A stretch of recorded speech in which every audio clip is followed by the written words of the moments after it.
Hello students, welcome to the online live classes. बच्चों, पिछली जो हमारी क्लास थी वो बीजगणित यानी अलजेब्रा पर आधारित थी। बीजगणित में आपके अचर राशियाँ क्या होती है, बीजीय व्यंजक क्या होता है, अपने बीजीय व्यंजकों पर कौन कौन से गणितीय संग्रह लागू होती है, क्रमनियमितता नियम किन पे लागू होता है। इसके अलावा आपका बीजीय व्यंजक है, उस पर आपका बहुपद भी हमने पढ़ा था कि बहुपद क्या होता है, बीजीय व्यंजक में बहुपद में अंतर क्या होता है।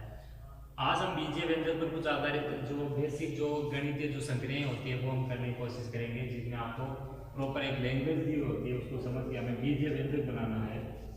तो हमारा पहला क्वेश्चन है कि बीजीय व्यंजक के रूप में लिखिए।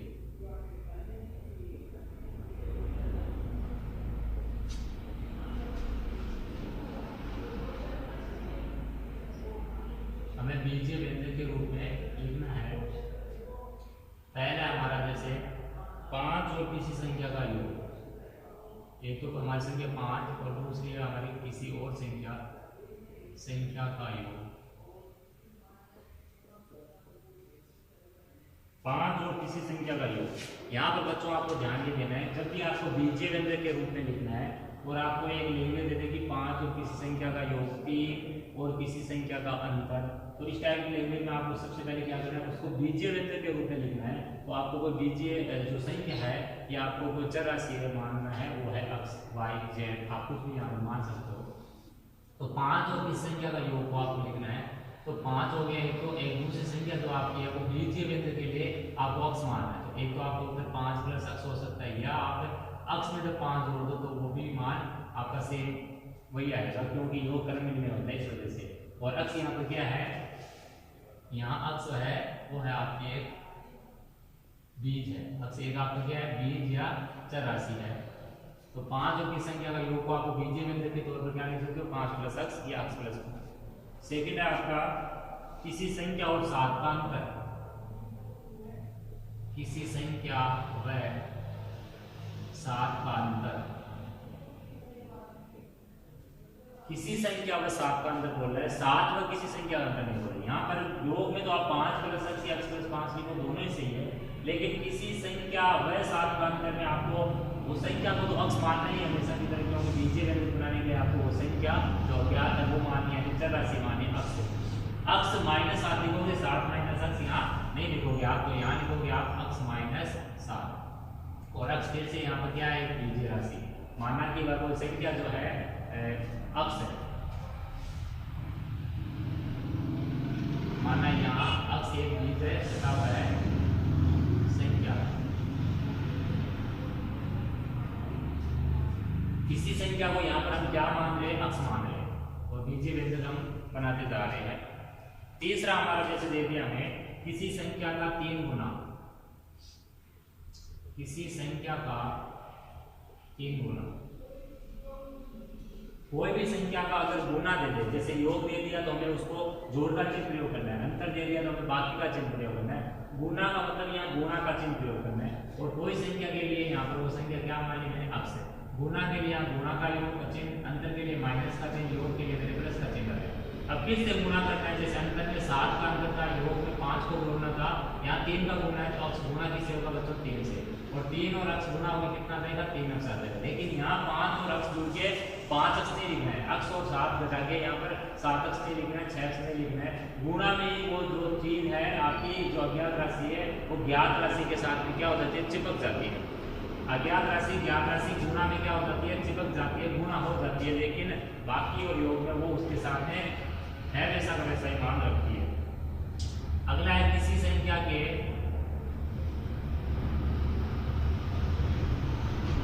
6 गुने में से 12, 6 गुने में से 12 कम। 6 गुने में से कोई संख्या का 6 गुने में से 12 कम करना है, तो यहाँ पर 2 नाम आ रहा है, ये गुना नाम भी आ रहा है, कम भी आ रहा है। यहाँ गुना के साथ में कम या ज्यादा यानी अधिक का भी नाम आ सकता है। तो आपको क्या करना है, जब गुने के साथ में कम या गुने के साथ में अधिक नाम आता है तो पहले नाम कौन सा है ये देखना है, पहले नाम कौन सा है, गुना। तो जो नाम पहले है वही काम पहले करना है। 6 गुना करना है किसका, कोई संख्या का, तो वो संख्या आप क्या मान रहे हो, यहाँ पर बार बार अक्स मान रहे हो। अक्स को किससे गुना करना है, पहले नाम आया गुना, इसलिए 6 से गुना करोगे। फिर 12 कम है तो 12 कम के लिए माइनस का चिन्ह और कितना कम 12। अगर यही कहता 12 अधिक है तो माइनस का नहीं प्लस का चिन्ह और प्लस 12। अब यह अक्स का 6 से गुणा करोगे पहले, क्योंकि पहले गुणा नाम आएगा, गुणे के हिसाब से पहले गुणा करेंगे तो गुणा 6 गुणा सभी बताया था चिपक जाते हैं गुणा में अज्ञात और ज्ञात। 6 हो गया माइनस का आगे 12। अब 6 माइनस 12 रखेंगे क्योंकि अपने अज्ञात राशि में ज्ञात राशि न तो जोड़ी जाती है और नहीं घटाई जाती है, उसको उसी प्रकार से लिख दिया जाता है जोड़ या बाकी के चिन्ह के साथ में। नेक्स्ट समझिएगा,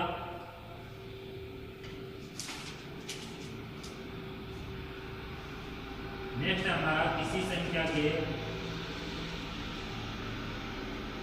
संख्या ना दे के आपको दिया किसी काम का आधा, किसी काम का आधा। आप संख्या मान लो यहां किसी संख्या का आधा। अब ये चीज समझिएगा बच्चों कि अगर आपको कभी भी ये कह दे कोई संख्या का आधा बराबर कितना होगा, बीजीय व्यंजक के रूप में लिखना है। किसी संख्या के 1/3 का मान कितना होगा, 2/3 का मान क्या होगा, 1/4 का मान क्या होगा। तो ये मेरा पहले बताया हुआ है कि 1/3 को आपको लिखना है 1/3, 1/4 को आपको लिखना होता है 1/4। कितना लिखना होता है 1/4। और 2/3 को लिखना होता है आपको 2/3। तिहाई का मतलब होता है 3 और 1/3 में 1 पहले जो बोला है वो ऊपर लिखा जाएगा। जैसे 1/3 1 पहले ऊपर, नीचे तिहाई का मतलब 3, चौथाई का मतलब 4 नीचे और 1 पहले से 1 ऊपर। 2/3 का मतलब है 2 का मतलब 2 हो गया, तिहाई का मतलब 3 तो 2 ऊपर 3 नीचे, ठीक है। और आधे का मतलब होता है 1/2। आधे का मतलब कितना होता है बच्चों, आधा का मतलब होता है 1/2। आधे का मतलब कितना होता है 1/2। कोई भी संख्या का आधा करना है तो उसमें किसका भाग लगाते हैं हम, 2 का भाग लगाते हैं। तो यहाँ हमसे पूछा गया है कि किसी संख्या का आधा, तो किसी संख्या का आधा का मतलब है यहाँ कोई संख्या है वो उसका आधा करना है। तो माना कि वह संख्या अक्स है, ये मैंने बार बार नहीं लिखा है, मैंने एक बार लिख दिया कि यहाँ पर किसी संख्या के लिए यहाँ पर अपने वो संख्या क्या मान रहे, एक ही संख्या मान रहे, वो है अक्स। तो किसी संख्या का आधा का मतलब है यहाँ अक्स का आधा करना है, और का मतलब यहाँ बच्चों गुणा है। किसी संख्या का आधा का मतलब है कि यहाँ पर का जो यहाँ पर मीनिंग आ रहा है का आधा, यहाँ पर देखिए का यहाँ पर भी यूज हो रहा है लेकिन अंतर आ गया, तो यहाँ का मतलब है माइनस का चिन्ह, यहाँ का मतलब और आगे योग नाम दे दे इसलिए जोड़ का चिन्ह। लेकिन का के बाद में जब जोड़ और बाकी यानी योग और अंतर ना कहे तो आपको हमेशा का मतलब यहाँ पर क्या लेना है गुणा। तो का मतलब यहाँ गुणा हो गया और आधा का मतलब 1/2 हो गया। अक्स का 1/2 से गुणा कितना हो गया आपका अक्स/2। तो कोई संख्या का आधे का मान कितना हो गया बीजीय व्यंजक के तौर पे अक्स/2। अगली चीज समझिएगा,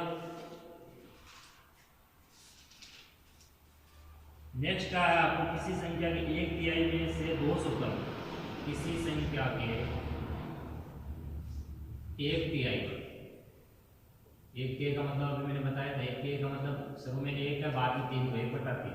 किस संख्या के 1/3 में से 200 कम, 1/3 में से 200 कम, और 1/3 ये 1/2 ये कोई संख्या के लिए आता है तो इसका मतलब है 1/2 1/3 उनको क्या करना उस संख्या से गुणा।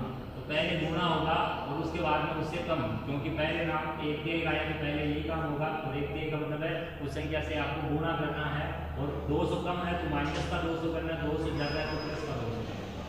तो आपको यहाँ पर अक्स गुणा 1/3 का मतलब 1/3 और माइनस आगे कितना करना है 200। अक्स का 1/3 से गुणा बच्चों अक्स/3 बनेगा माइनस का 200। तो ये आपका वो मान है जो किसी संख्या के 1/3 में से 200 कम करने पर बीजीय व्यंजक के रूप में प्राप्त होता है। अगला क्वेश्चन समझिए हमारा,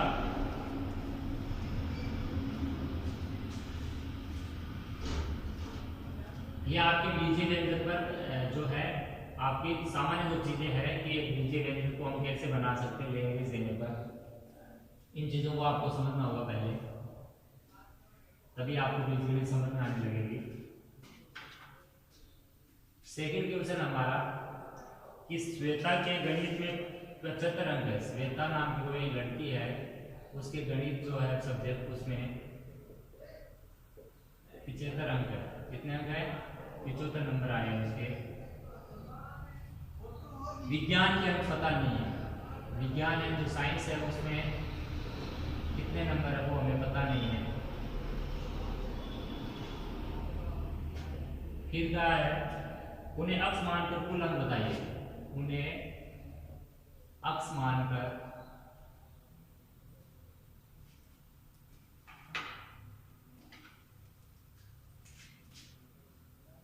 कुल अंक बताइए।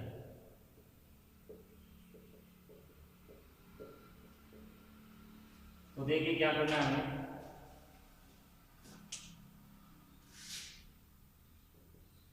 बच्चों में कह दूं जैसे आपको कि आपको गणित में 75 आए हैं और विज्ञान में 50 है, तो आपको टोटल नंबर कितने मिले, तो आप दोनों को जोड़ोगे 125 बोल दोगे।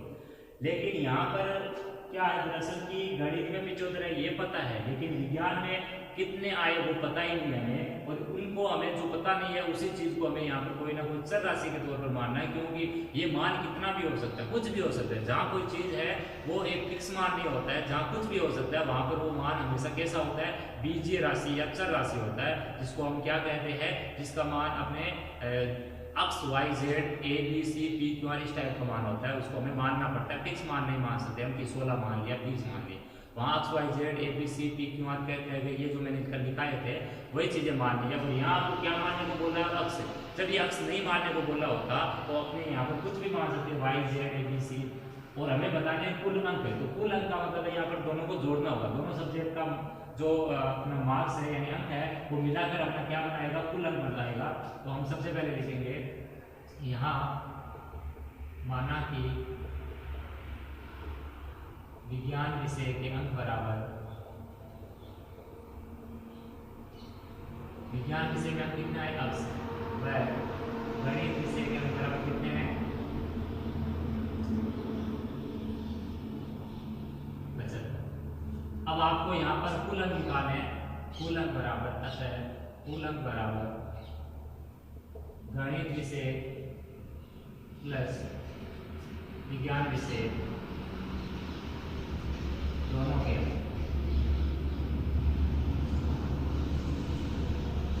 तो गणित विषय कितना है 75, विज्ञान विषय में कितना अक्स है, तो आपका जो कुल अंक बनेंगे, कुल अंक बनेंगे वो 75 प्लस अक्स, या आप देख सकते हो अक्स प्लस 75। कुल अंक बनेंगे बच्चों को कितने बनेंगे, 75 प्लस अक्स अंक या अक्स प्लस 75 अंक, ये आपका बीजीय व्यंजक यहाँ से बन जाएगा। अगला समझिए,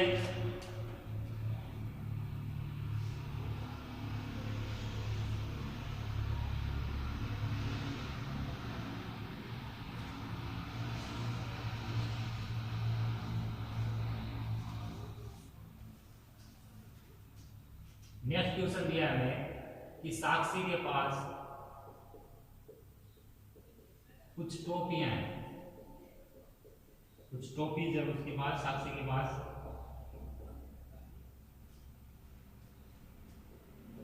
और आंसू के पास, आंसू नाम का कोई लड़का है,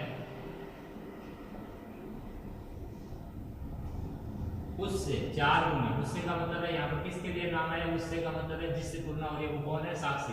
आंसू की तुलना साक्षी के साथ होती है, ध्यान रखिए। उससे 4 गुना टोपियां हैं, कितनी गुनी, 4 गुना टोपियां हैं,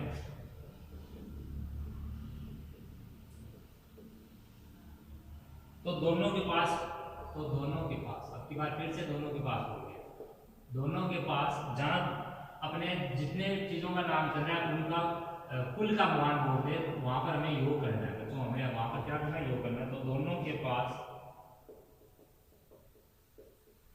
कुल कितनी टोपियां हैं, इन दोनों के पास मिलाकर कितनी टोपियां, जैसे मैं कह दूं एक के पास 5 टोपीज है, एक के पास 3 ही टोपीज है, तो कितनी टोपियां होगी, दोनों के पास मिलाकर 8 होगी, इस टाइप से।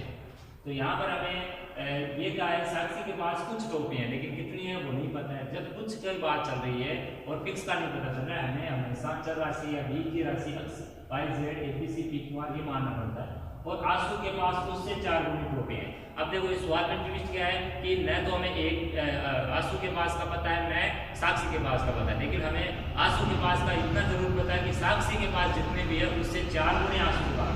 जैसे साक्षी के पास 1 टोपी है तो आंसू के पास 4 गुनी यानी उससे 4 गुनी यानी 4 टोपीज है।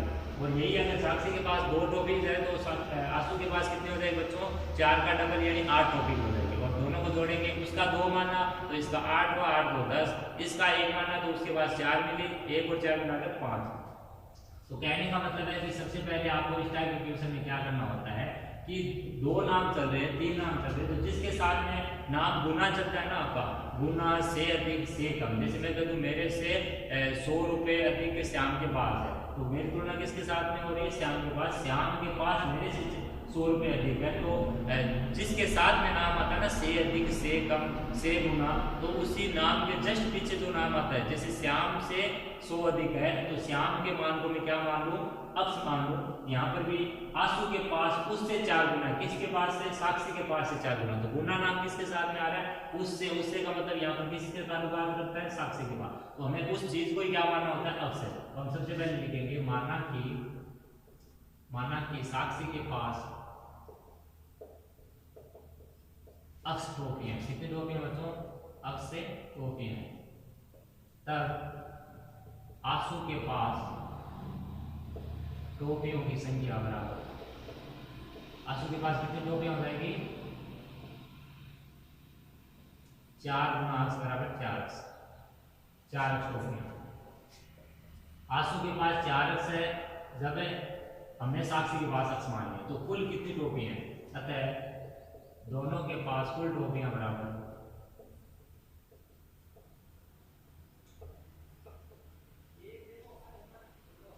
अक्स प्लस 4 अक्स, कितनी हो जाएगी, दोनों को जोड़ना है, और अक्स में 4 जोड़े तो कितनी हो जाएगी, 5 अक्स, 5 अक्स टोपियां हो जाएगी, कितनी हो जाएगी बच्चों, 5 अक्स से टोपियां हो जाएगी।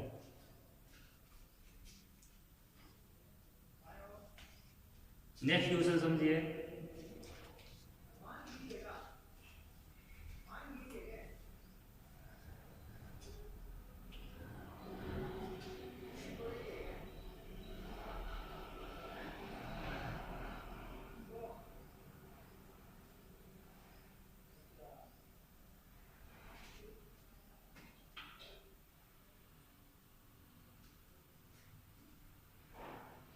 नेक्स्ट क्वेश्चन आपका आयु पर आधारित। रानू जो है बच्चों वो लीला से 5 वर्ष होती है, रानू जो है लीला से 5 वर्ष छोटी है, कितनी वर्ष छोटी है, 5 वर्ष से छोटी है।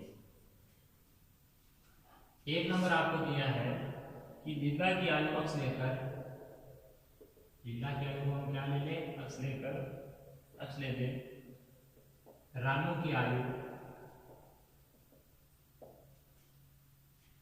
अक्स के पदों में लिखिए, किसके पदों में लिखिए, अक्स के पदों में लिखिए।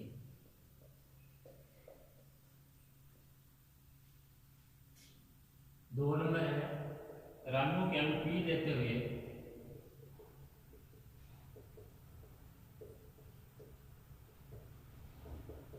पी की आयु, पी लेते हुए लीला की आयु पी के पदों में लिखिए, किसके पदों में, पी के पदों में लिखिए। यहाँ पर जैसे एक ही क्वेश्चन में हमें 2 क्वेश्चन पूछे गए एक साथ, तो देखिए समझिएगा इस चीज को कि रानू जो है वो बच्चों लीला से 5 वर्ष छोटी है, इसका मतलब ये है कि लीला अगर 10 साल की है तो रानू से 5 वर्ष छोटी है, मतलब कितने साल की है, 5 साल की। यही अगर लीला 15 साल की है तो रानू उससे फिर भी 5 साल ही छोटी है, ये थोड़ी है कि अब वो 8 साल छोटी है। लीला है वो 15 साल की है तो रानू से 5 साल छोटी है, तो रानू कितने की हुई, वो 10 साल की हुई ना। तो यहाँ पर इस टाइप के क्वेश्चनों में हमें ये तो है नहीं कि फिक्स मान माने हैं, क्योंकि फिक्स तो होता ही नहीं कुछ इसमें, बीजगणित के रूप में हमें बीजीय चीजों के रूप में, बीजीय व्यंजक के रूप में लिखना है। तो यहाँ पर मैंने बता दी एक लाइन कि यहाँ पर से अधिक से कम से गुना नाम जो है किसके साथ में आ रहा है, उसी की आयु को, उसी की चीज को हमें अज्ञात राशि अक्स मानना है। तो रानू लीला से 5 वर्ष छोटी है, तो यहाँ पर देखिए छोटी या कम एक ही बात है, अधिक या ज्यादा एक ही बात है, से गुना, ये जो वर्ड होते हैं ये किसके साथ में चल रहे हैं, छोटा नाम या कम नाम या अधिक नाम, ज्यादा नाम। यहाँ पर 5 वर्ष कितना वर्ष होता है, किसके साथ में, किसके साथ में, से नाम किसके साथ में, का गुना नाम किसके साथ में, लीला के साथ में। से नाम किसके साथ में, का गुना नाम किसके साथ में, उसी की आयु को अक्स माना है। तो यहाँ लीला की आयु को मैं क्या मानूंगा, कुछ ना कुछ अज्ञात राशि मानूंगा, लेकिन यहाँ पर सर में मेरे को पहले क्या रहता है कि लीला की आयु को आप अक्स लेकर रानू की आयु बताइए, अक्स के पदों में आएगी फिर वो। तो यहाँ पर सबसे पहले 1 नंबर सवाल का हम जवाब देते हैं। यहाँ लीला की आयु को अक्स मानना था बच्चों, यहाँ लीला की आयु बराबर अक्स वर्ष, लीला की आयु बराबर कितनी, x वर्ष। ये हमने क्या किया, मानना है, क्वेश्चन में लिख देंगे ये x वर्ष मानना है, या क्वेश्चन में हमें मानने को कहा है तो वहां से हम कह सकते हैं हमने यहाँ माना है। अब लीला की आयु जब हमने x वर्ष मान लिया तो रानू की आयु चाहिए, और रानू लीला से क्या है 5 वर्ष छोटी है। तो अभी बताया था कि वो 15 की है तो वो 10 की हो जाएगी, कौन, रानू। लीला 15 की है तो रानू 10 की हो जाएगी।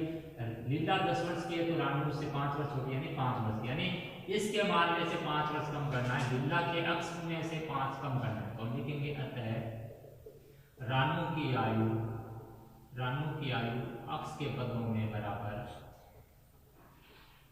अक्ष -5, अक्ष -5 आगे का क्या लगानी है, वर्ष, क्योंकि आयु किस में मान रहे हम, वर्ष में मान रहे।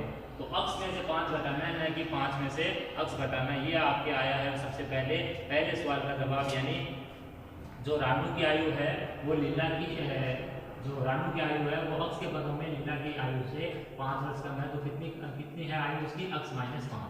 दूसरा देखिए, दूसरे में क्या है, रानू की आयु पी ले लीजिए। अब की बात बच्चों, रानू की आयु को पी ले लीजिए तो लीला की आयु ज्ञात कीजिए। तो एक चीज बताओ, अगर मैं ये कह दूं कि कोई इंसान है दूसरे इंसान से अपने इस टाइप का रिलेशन है कि एक इंसान है दूसरा इंसान, तो उनमें रिलेशन ये है कि एक अपना है उससे 5 वर्ष छोटा है, तो कहने का मतलब दूसरा उससे 5 वर्ष बड़ा हुआ ना।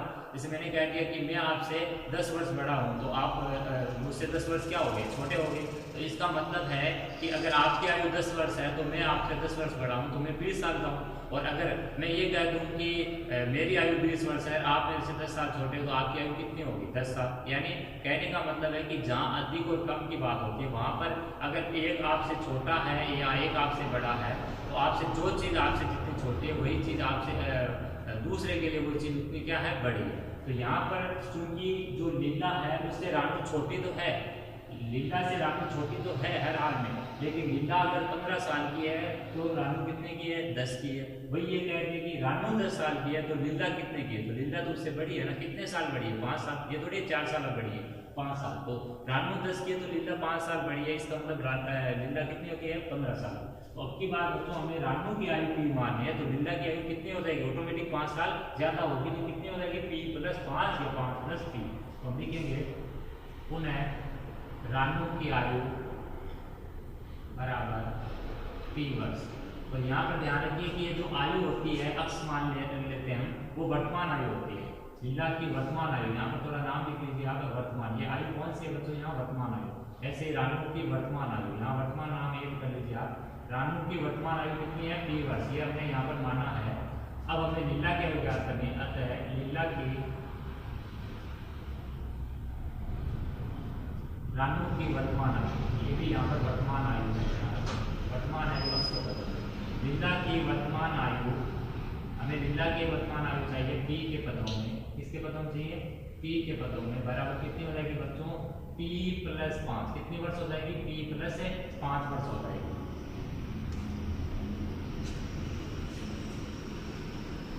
नेक्स्ट क्वेश्चन समझिए,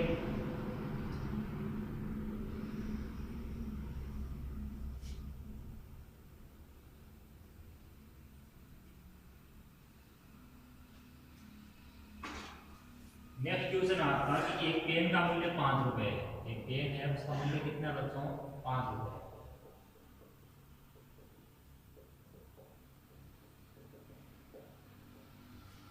मदन के पास कुछ धन है, मदन के पास कुछ धन है, अब कितना है वो हमें नहीं मालूम, लेकिन कुछ धन जरूर है मदन के पास। वह उस समस्त धन से पेन खरीदता है, वह उससे समस्त का मतलब जितना भी उसके पास सारा धन है उस समस्त धन से, वह उस समस्त धन से पेन खरीदता है। क्या खरीदता है, पेन खरीदता है। पेनों की संख्या को धन के पदों में व्यक्त कीजिए, पेनों की संख्या को धन के पदों में व्यक्त कीजिए। किसके पदों में, धन के पदों में।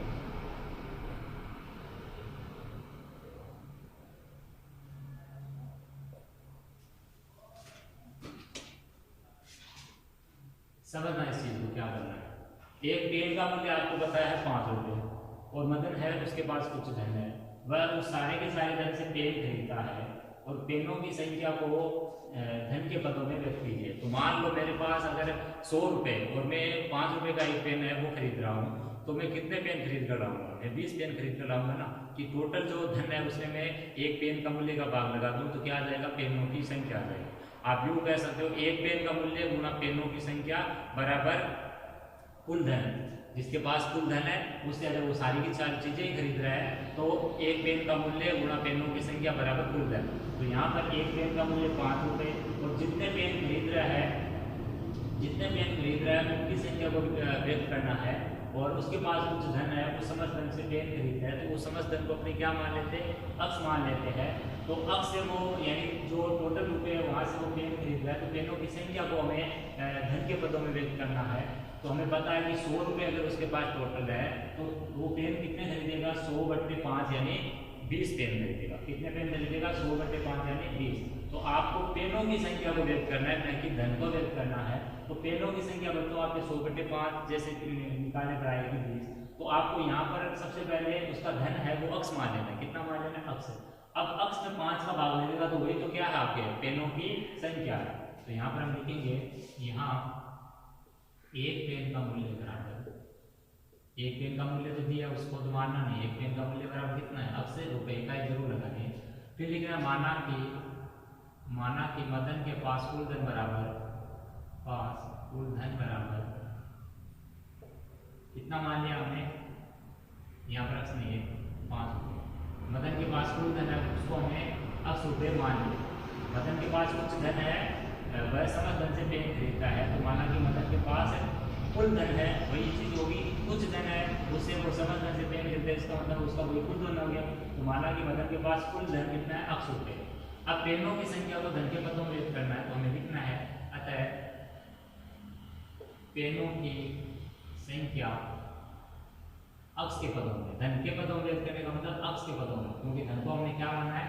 अक्ष माना। अक्ष के पदों में बराबर कुल धन बट्टे में क्या लिखेंगे? कुल धन में हम क्या लगाएंगे? एक पेन के मूल्य का भाग लगाएंगे। एक पेन का जो मूल्य है उसका हम भाग लगा दें कुल धन में, तो हमें पेनों की संख्या मिलेगी। जैसे मेरे पास 100 रुपये है, मैं 5 रुपये का एक पेन ला रहा हूँ, तो मेरे पास टोटल कितने पेन खरीदने पर आएंगे? 20 पेन मेरे पास आ जाएंगे 100 रुपये में। तो कुल धन यानी अक्ष बट्टे में एक पेन का मूल्य मतलब कितना? 5। अब कुल धन भी रुपये में बच्चों, और ये जो एक पेन का मूल्य भी वो रुपये इकाई कट जाएगी, तो अक्ष/5 क्या आएंगे? ये पेन आएंगे। अक्ष/5 क्या आएगी? पेनों की संख्या आएगी। तो आपका आंसर क्या है? पेनों की संख्या अक्ष के पदों में कितना आ गया? अक्ष/5। अक्ष/5 कह दो या 1/5 गुणा अक्ष कह दो, इसी चीज को आप या क्या कह सकते हो? 1/5 गुणा अक्ष, 1/5 गुणा अक्ष। तो ये है आपके बीजगणित पर आधारित है, जो बेसिक टाइप की जो चीजें होती है कि आपको बीजगणितीय जो व्यंजक बनाना है तो किस टाइप से बनाना होता है। तो आज की इस क्लास को यहीं पर विराम देंगे। धन्यवाद।